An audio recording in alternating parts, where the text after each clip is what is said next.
unlike my good brother here, I am tired of this conversation. No, honestly, I'm very tired. Very, very, very tired. And I'm so tired. I don't know what to do. I don't know whether you're in Cape Coast last Saturday.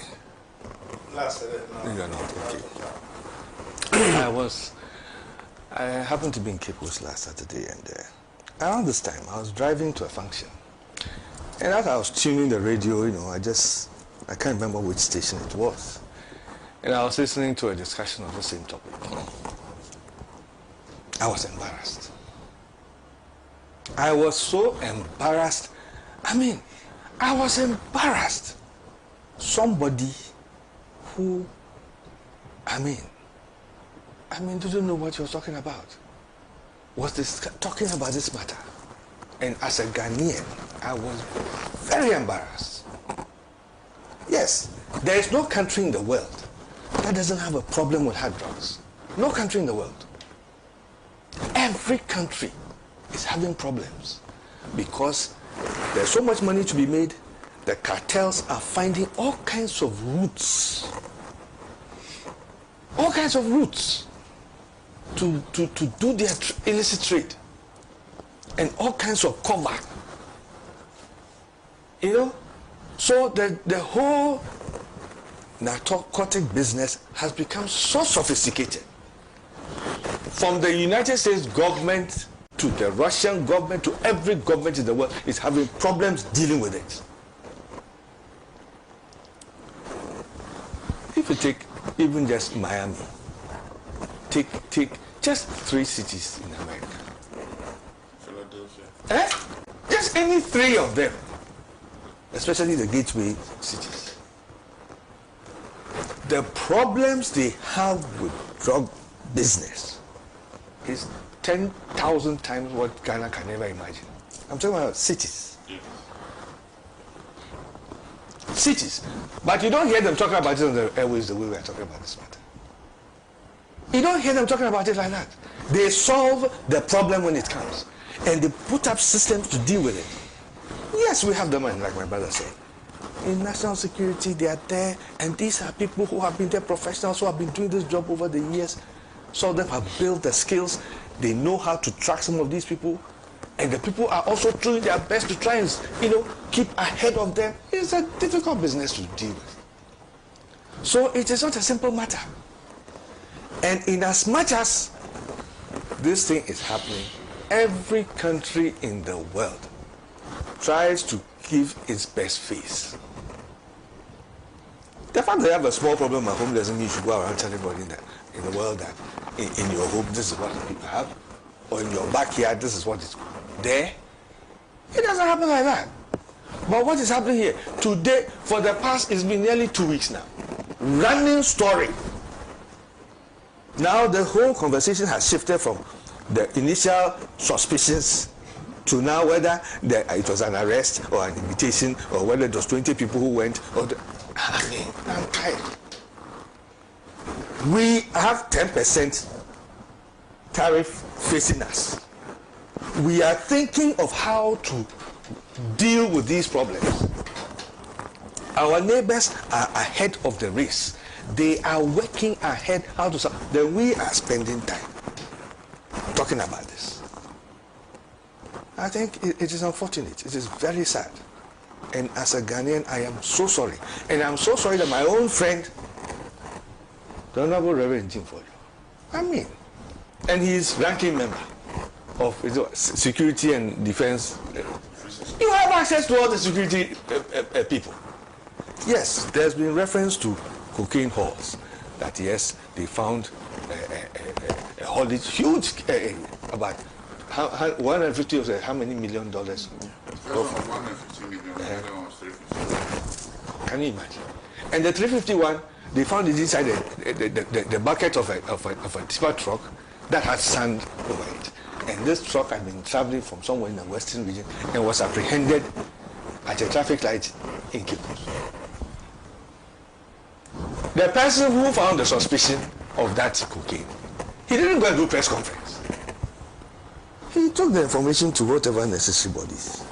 When they got the information, whether they decided to track the vehicle, whether they decided to stop the vehicle, well, they went about it. They knew what they did. At the end of the day, they caught the people.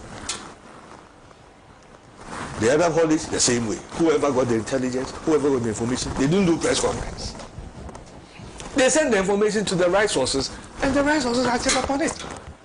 So why should a whole ranking member of such a committee, you have this information?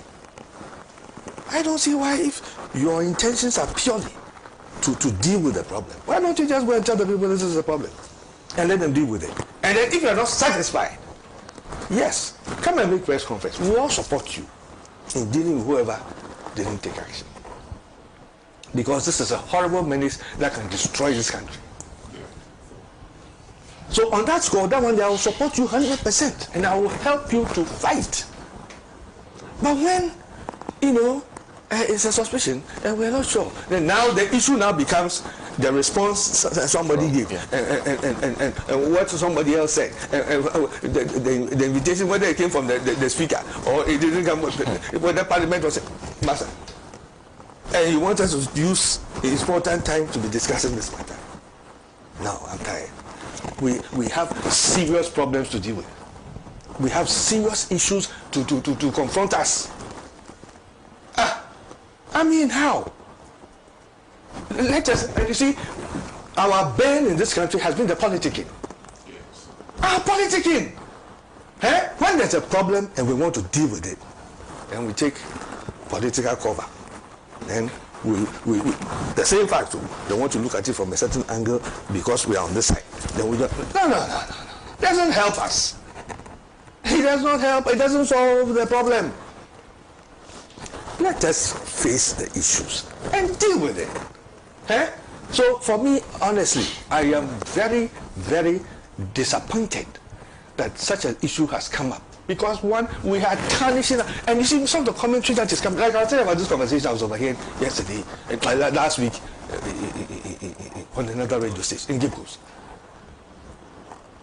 The man, the authority who was discussing this matter, he was informing the people about Las Palmas, Canary Islands.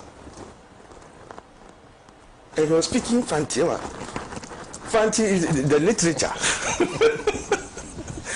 Very colorful description of the Canaries and how they do drug business. I said, oh, how can you describe another country like this?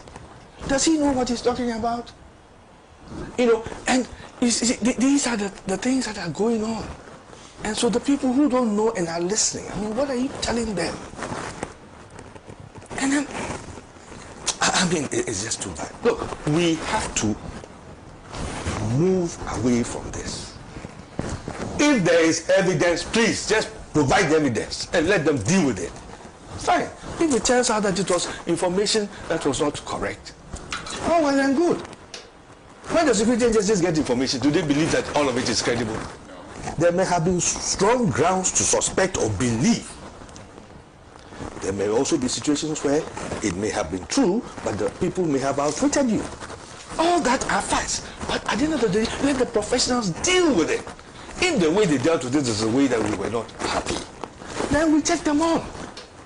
You know what I'm saying? Because sometimes even these professional agents all over the world, when they see some of these people, for various reasons, they might even allow the person to go through or to get the sense that they have been successful, but they are looking for something beyond that.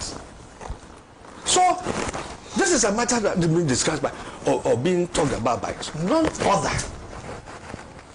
than the ranking member. I mean, it is for me unacceptable, totally unacceptable.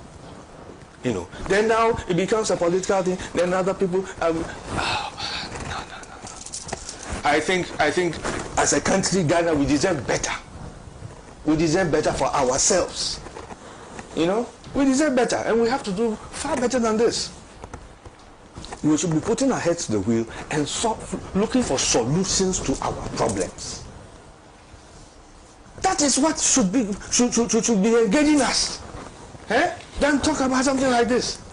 I think a very big disservice has been done, and I think I think this should also serve all of us, because in the process, things have been said, reputations have been damaged. There should be proper investigation.